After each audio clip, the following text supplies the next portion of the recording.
Et oui, oui, oui, oui, c'est nous, eh ben oui. Tiens, vous Bonjour. Alors, oui, nous sommes devant les studios Harcourt. C'est pour ça, on peut pas rentrer dedans, c'est un peu cher, mais enfin, on le fera la prochaine fois. Hein? Mais non, c'est pas ça, c'est qu'on est attendu. Et avant de rentrer, on voulait vous faire un petit coucou pour vous montrer qu'on était très décontractés, que nous étions en forme. Moi qui voulais pas crâner. Souriants, etc. Et pourquoi non, mais c'est important. Oui. Pourquoi nous sommes souriants et décontractés?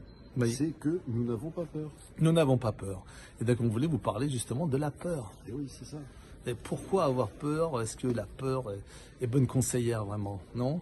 Non, la peur. Pas toujours. Hein. Non, non, la peur est quelque part un manque de confiance en soi.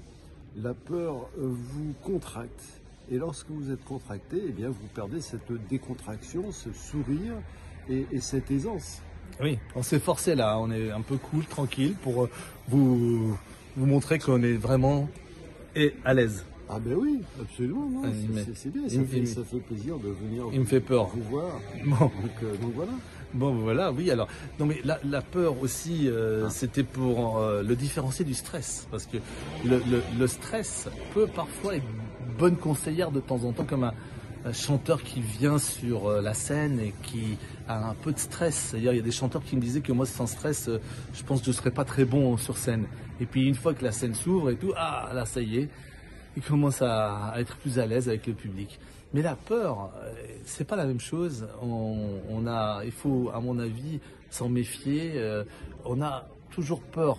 Ça, c'est humain. Mais il faut, comme on dit souvent à propos du courage, c'est d'avoir peur, mais la dominer ou la surpasser, n'est-ce pas, François?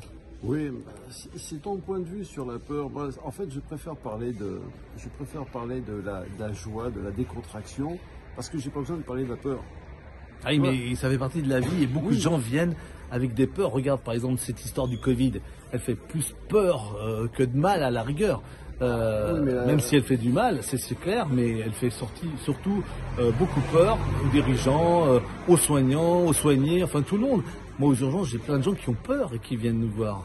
Oui, ils ont peur, on est bien d'accord, mais je dirais au départ, d'où vient cette peur? Il y a bien quelqu'un, il y a bien des médias qui vont influencer la peur. Peur, oui. Oui, mais justement, alors ne nous laissons pas faire. Ne croyez pas à tout ça, ne croyez pas à la peur. Voilà. En tout cas, la peur mène à l'ignorance, comme je l'ai dit souvent. Et ce qu'il faut, c'est que vous soyez vraiment confiant, en parler aussi. Quand on a peur, on peut en parler, hein, tout simplement. C'est pas besoin de médicaments, pas besoin d'autre chose. C'est aussi partager cette peur et donc la démystifier parfois. D'accord, parce que la peur, les gens parfois l'utilisent pour vous mener ou pour vous faire payer ou pour vous diriger à gauche, à droite. Gardez votre conscience pour vous-même et puis essayez de vivre heureux. Et puis surtout, dernier point, parce que là on est encore une fois attendu, dernier point, ne vous focalisez pas sur la peur. Ne vous focalisez pas.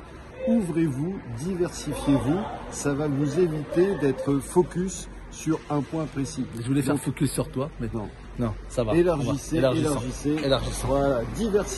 élargissez, voilà. Et tout se passera bien. Bon, il faut qu'on y aille quand même. Vous avez compris que c'était moi qui filmais. Allez, à bientôt. Allez, au revoir.